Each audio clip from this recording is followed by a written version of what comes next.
ហើយខ្ញុំកណាក៏មានការចាប់អារម្មណ៍ខ្លាំងណាស់ទៅលើទីអារាមវត្តសត្បូរនេះព្រោះវត្តសត្បូរនេះជាវត្តចំណាស់មួយនៅក្នុងទឹកដីនៃរាជាណាចក្រខ្មែរយើងបានដឹងហើយបើយើងសិក្សាអំពីប្រវត្តិសាស្ត្រខ្មែរយើងឃើញមានឯកសារមួយដែលអ្នកប្រវត្តិសាស្ត្រមិនដែលរំលងទេ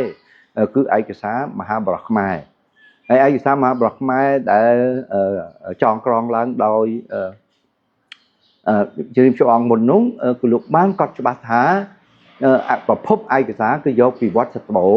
យកពីវត្តទឹកវិលយកពីវត្តកោកាយកពីវត្តតឡែងកែងដូច្នេះវត្តសត្បូរជាប្រភពធំមួយដែលឯកសារនោះលោកបានចារទុកមកយកពីប្រភពនឹងឯកសារមហាបរោះខ្មែរហ្នឹងដូច្នេះយើងឃើញថាជាវត្តដែលមានចំណាស់ហើយរក្សាទុកនៅប្រពៃណីទំនៀមទម្លាប់ហើយយើងសង្កេតឃើញក្រោយឆ្នាំ79មកនេះវត្តសត្បូរមានសន្ទុះនៃការរៀបចំខ្លាំងណាស់តាំងពីបច្ចាធិការសូផលមកគឺថាប្រពៃណីទំនៀមទម្លាប់នេះយើងប្រកាន់ខ្ជាប់មែនទែនជាស័ក្តិសមជាពុទ្ធសាសនាដែលក្នុងសង្គមខ្មែរដែលពុទ្ធបរិស័ទចំណុះជើងវត្តឬក៏ញាតិញោមនៅឆ្ងាយទៅតែងតែពេញចិត្តចូលរួមនៅទីវត្តអារាមនេះពួកខ្ញុំសង្កេតឃើញមានពុទ្ធកបឋមសិក្សាឃើញមានទាំងអាគារសម្រាប់មនុស្សចាស់ទេអានេះ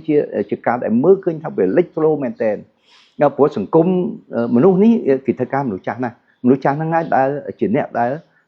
ចេះដឹងហើយផ្សព្វផ្សាយចំណេះដឹងហ្នឹងដល់យុវជនជំនាន់ក្រោយខ្ញុំគណៈឃើញចំណុចលេចធ្លោណាស់